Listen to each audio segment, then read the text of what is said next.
काशी में प्रताप मुकुट नाम का राजा राज्य करता था। उसके वज्र मुकुट नाम का एक बेटा था। एक दिन राजकुमार दीवान के लड़के को साथ लेकर शिकार खेलने जंगल गया। घूमते घूमते उन्हें तालाब मिला। उसके पानी में कमल खिले थे और हंस किलोल कर रहे थे। किनारों पर घने पेड़ थे जिन पर पक्षी चहचहा रहे थे। दोनों मित्र वहां रुक गए और तालाब के पानी में हाथ मुंह धोकर ऊपर महादेव के मंदिर पर गए। घोड़ों को उन्होंने मंदिर के बाहर बांध दिया। वो मंदिर में दर्शन करके बाहर आए तो देखते क्या है कि तालाब के किनारे राजकुमारी अपनी सहेलियों के साथ स्नान करने आई है। दीवान का लड़का तो वहीं एक पेड़ के नीचे बैठा रहा, पर राजकुमार से न रहा गया। वह आगे बढ़ गया। राजकुमारी ने उसकी ओर देखा तो वह उस पर मोहित हो गया। राजकुमारी भी उसकी तरफ देखती रही। फिर उसने किया क्या कि जूड़े में से कमल का फूल निकाला, कान से लगाया, दांत से कुतरा, पैर के नीचे दबाया और फिर छाती से लगा, अपनी सखियों के साथ चली गई। उसके जाने पर राजकुमार निराश हो अपने मित्र के पास आया और सब हाल सुनाकर बोला, मैं इस राजकुमारी के बिना नहीं रह सकता। पर मुझे न तो उसका नाम मालूम है न ठिकाना। वह कैसे मिलेगी? दीवान के लड़के ने कहा, राजकुमार आप इतना घबराएं नहीं, वह सब कुछ बता गई है। राजकुमार ने पूछा, कैसे? वह बोला, उसने कमल का फूल सिर से उतारकर कानों से लगाया तो उसने बताया कि मैं कर्नाटक की रहने वाली हूँ। दांत से कुतरा तो उसका मतलब था कि मैं दंतबाट राजा की बेटी हूँ। पांव से दबाने का अर्थ था कि मेरा नाम पद्मावती है और छाती से लगाकर उसने बताया कि तुम मेरे दिल में बस गए हो। इतना सुनना था कि राजकुमार खुशी से फूल उठा। बोला, अब मुझे कर्नाटक देश में ले चलो। दोनों मित्र वहां से चल दिए। घूमते फिरते, सैर करते, दोनों कई दिन बाद वहां पहुंचे। राजा के महल के पास गए तो एक बुढ़िया अपने द्वार पर बैठी चरखा काटती मिली। उसके पास जाकर दोनों घोड़ों से उतर पड़े और बोले, माई, हम सौदागर हैं। हमारा सामान पीछे आ रहा है, हमें रहने को थोड़ी जगह दे दो। उनकी शक्ल सूरत देखकर और बात सुनकर बुढ़िया के मन में ममता उमड़ आई। बोली, बेटा, तुम्हारा घर है, जब तक जी में आए रहो। दोनों वहीं ठहर गए। दीवान के बेटे ने उससे पूछा, माई, तुम क्या करती हो? तुम्हारे घर में कौन कौन है? तुम्हारी गुजर कैसे होती है? बुढ़िया ने जवाब दिया, बेटा, मेरा एक बेटा है जो राजा की चाकरी में है। मैं राजा की बेटी पद्मावती की धाय थी। बूढ़ी हो जाने से अब घर में रहती हूँ। राजा खाने पीने को दे देता है। दिन में एक बार राजकुमारी को देखने महल में जाती हूँ। राजकुमार ने बुढ़िया को कुछ धन दिया और कहा, माई, कल तुम वहां जाओ तो राजकुमारी से कह देना कि जेठ सुदी पंचमी को तुम्हें तालाब पर जो राजकुमार मिला था वह आ गया है।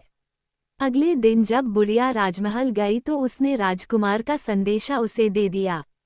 सुनते ही राजकुमारी ने गुस्सा होकर हाथों में चंदन लगाकर उसके गाल पर तमाचा मारा और कहा, मेरे घर से निकल जा। बुढ़िया ने घर आकर सब हाल राजकुमार को कह सुनाया। राजकुमार हक्का बक्का रह गया।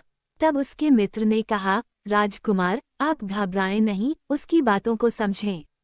उसने 10 उंगलियां सफेद चंदन में मारी, इससे उसका मतलब यह है कि अभी 10 रोज चांदनी के हैं। उनके बीतने पर मैं अंधेरी रात में मिलूंगी।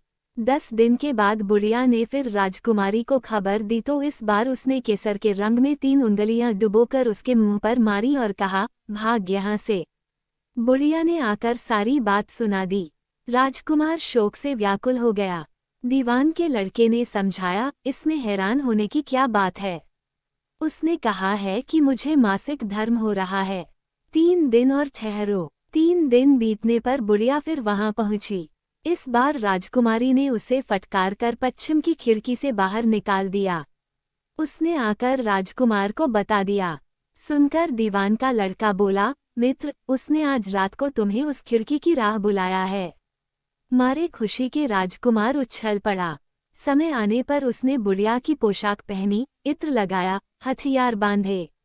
दोपहर रात बीतने पर वो महल में जा पहुंचा और खिड़की में से होकर अंदर पहुंच गया। राजकुमारी वहां तैयार खड़ी थी। वो उसे भीतर ले गई। अंदर के हाल देखकर राजकुमार की आंखें खुल गईं। एक से एक बढ़कर चीजें थीं। रात भर राजकुमार राजकुमारी के साथ रहा। जैसे ही दिन निकलने को आया कि राजकुमारी ने राजकुमार को छिपा दिया और रात होने पर फिर बाहर निकाल लिया। इस तरह कई दिन बीत गए। अचानक एक दिन राजकुमार को अपने मित्र की याद आई। उसे चिंता हुई कि पता नहीं उसका क्या हुआ होगा। उदास देखकर राजकुमारी ने कारण पूछा तो उसने बता दिया। बोला, वो मेरा बड़ा प्यारा दोस्त है, बड़ा चतुर है। उसकी होशियारी ही से तो तुम मुझे मिल पाई हो। राजकुमारी ने कहा, मैं उसके लिए बढ़िया बढ़िया भोजन बनवाती हूँ। तुम उसे खिलाकर तसल्ली देकर लौट आना। खाना साथ में लेकर राजकुमार अपने मित्र के पास पहुंचा। वे महीने भर से मिले नहीं थे। राजकुमार ने मिलने पर सारा हाल सुनाकर कहा कि राजकुमारी को मैंने तुम्हारी चतुराई की सारी बातें बता दी हैं, तभी तो उसने ये भोजन बनाकर भेजा है। दीवान का लड़का सोच में पड़ गया। उसने कहा, ये तुमने अच्छा नहीं किया। राजकुमारी समझ गई कि जब तक मैं हूँ वह तुम्हें अपने बस में नहीं रख सकती, इसलिए उसने इस खाने में जहर मिलाकर भेजा है। ये कहकर दीवान के लड़के ने थाली में से एक लड्डू उठाकर कुत्ते के आगे डाल दिया। खाते ही कुत्ता मर गया। राजकुमार को बड़ा बुरा लगा। उसने कहा, ऐसी स्त्री से भगवान बचाए, मैं अब उसके पास नहीं जाऊंगा। दीवान का बेटा बोला, नहीं, अब ऐसा उपाय करना चाहिए जिससे हम उसे घर ले चलें। आज रात को तुम वहां जाओ। जब राजकुमारी सो जाए तो उसकी बाईं जांघ पर त्रिशूल का निशान बनाकर उसके गहने लेकर चले आना। राजकुमार ने ऐसा ही किया। उसके आने पर दीवान का बेटा उसे साथ ले योगी का भेष बना, मरघट में जा बैठा और राजकुमार से कहा कि तुम ये गहने लेकर बाजार में बेच आओ। कोई पकड़े तो कह देना कि मेरे गुरु के पास चलो और उसे यहाँ ले आना। राजकुमार गहने लेकर शहर गया और महल के पास एक सुनार को उन्हें दिखाया। देखते ही सुनार ने उन्हें पहचान लिया और कोतवाल के पास ले गया। कोतवाल ने पूछा तो उसने कह दिया कि ये मेरे गुरु ने मुझे दिए हैं। गुरु को भी पकड़वा लिया गया। सब राजा के सामने पहुँचे। राजा ने पूछा, योगी महाराज, ये गहने आपको कहाँ से मिले?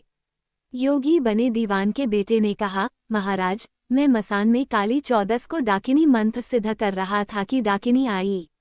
मैंने उसके गहने उतार लिए और उसकी बाईं जांघ में त्रिशूल का निशान बना दिया। इतना सुनकर राजा महल में गया और उसने रानी से कहा कि पद्मावती की बाईं जांघ पर देखो कि त्रिशूल का निशान तो नहीं है। रानी देखा तो था। राजा को बड़ा दुख हुआ। बाहर आकर वह योगी को एक ओर ले जाकर बोला, महाराज, धर्मशास्त्र में खोटी स्त्रियों के लिए क्या दंड है?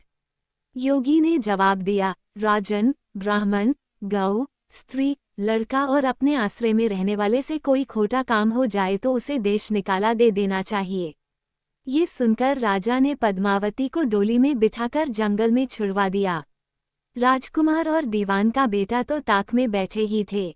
राजकुमारी को अकेली पाकर साथ ले अपने नगर में लौट आए और आनंद से रहने लगे। इतनी बात सुनाकर बेताल बोला, राजन, ये बताओ कि पाप किसको लगा है? राजा ने कहा, पाप तो राजा को लगा। दीवान के बेटे ने अपने स्वामी का काम किया। कोतवाल ने राजा को कहना माना और राजकुमार ने अपना मनोरथ सिद्ध किया। राजा ने पाप किया, जो बिना विचारे उसे देश निकाला दे दिया।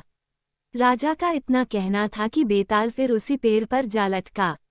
राजा वापस गया और बेताल को लेकर चल दिया।